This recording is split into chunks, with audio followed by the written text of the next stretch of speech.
Hi everybody, it's Az here from Heel vs Babyface. Now, if you're stuck for something to do in a World of Warcraft right now, one of the most popular things that I do on my streaming channel is Sunday mass mount farming, where I go into old school raids in an attempt to snag some mounts which I've yet to get in game.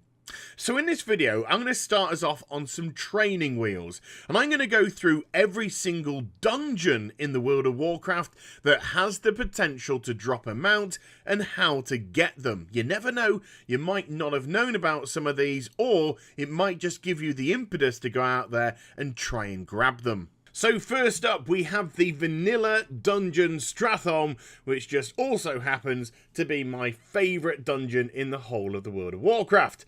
But don't go in the main entrance, we need to go through the back passage. Giggity. Once inside, you need to fight your way all the way through to the very final boss of the instance, and this is now Lord Rivendare. Defeat him, and you have the opportunity to grab yourself Rivendare's Death Charger, which can be used by any faction. That's it for vanilla. Let's head on over to the next expansion, the Burning Crusade, and Terokar Forest, and the Auchendoun area. There are 4 dungeons here. The one we want to go into is Sethic Halls, and that's the one on the east side of it. To qualify for the mount to drop though, you have to make sure that the dungeon difficulty is set to heroic and not normal. It will not drop on the normal difficulty. Pwn your way over to Anzu. You no longer need a druid to summon it.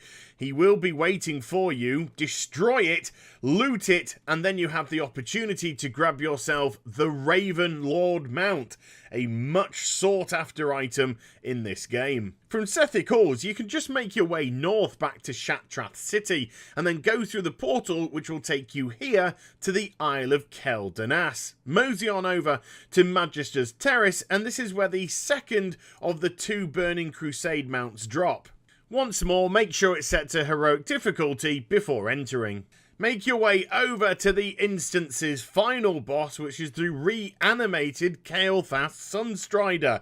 Once he's been defeated and shut up, then he has the opportunity to drop the Swift White Hawkstrider mount, again usable by either faction. Wrath of the Lich King now, and we're going over to the Howling Fjord and to Utgard Keep. Not the bottom half, we're off to the top half, which is Utgard Pinnacle. Once more, it's a dungeon that you have to make sure the heroic difficulty has been set. Rather interestingly, you can actually bypass every single boss until you get to the one that you want, which is this, Skadi the Ruthless. Run his gauntlet, grab 3 harpoons, shoot them, and get him out of the sky and onto the ground, and he has the potential to drop the reins of the Blue Proto-Drake. This can also be grabbed in time-walking instances as well. Now we're making a return to Stratholme, but not the vanilla version, no, the Caverns of Time version called the Culling of Stratholme. And once more, make sure it's set to heroic level of difficulty before entering inside.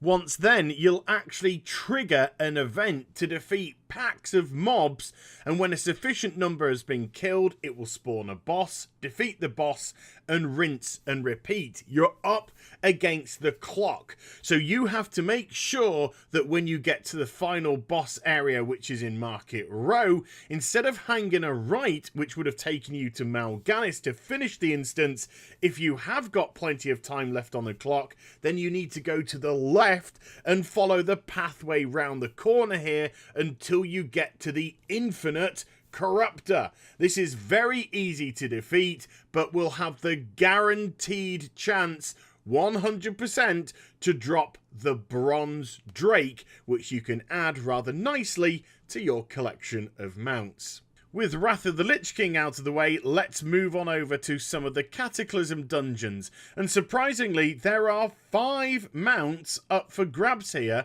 in 4 different dungeons. And I'm going to start off at Vortex Pinnacle in Oldham. And it doesn't matter whether or not you do these dungeons on heroic or normal. The advantage, of course, with normal is you can reset the instance after completing it and have another crack if the mount didn't drop.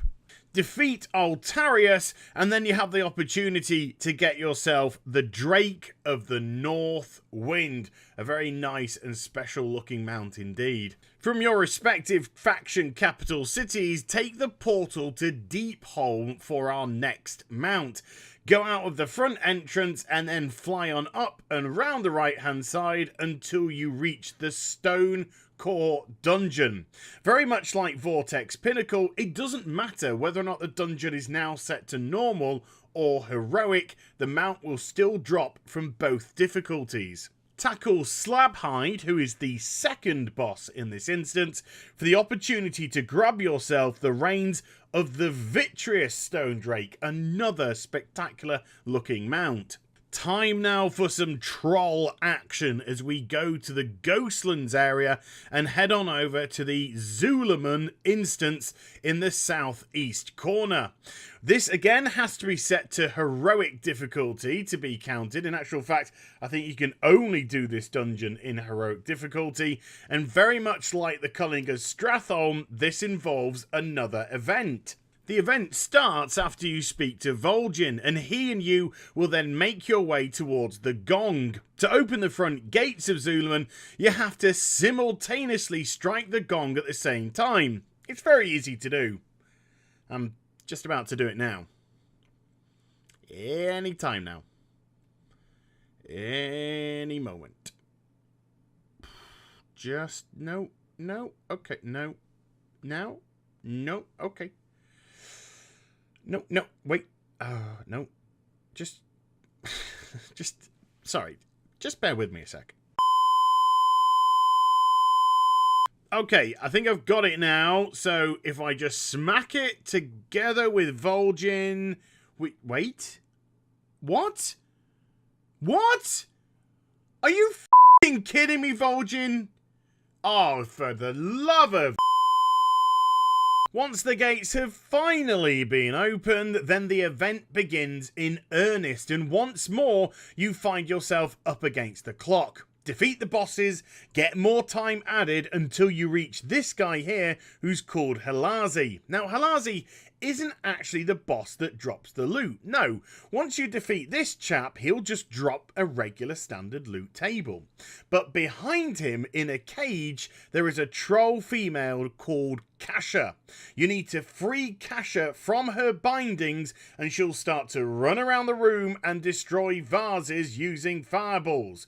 You need to wait until she gets to the final vase here, and then you'll get Kasha's bag. Open it up, and inside you'll find the Amini Battle Bear, which is another bloody cool mount to add to your collection. After that, head on over to Zol Garub, another raid turned dungeon in Cataclysm, and there are actually 2 mounts up for grabs in this instance. The first of them drops from Bloodlord Mandakir and is actually the armoured Razashi Raptor. Again, this can be used by both factions. Then head to the north of the instance until you find High Priestess Kilnara, another crazy cat lady that will drop the Swift Zulian Panther.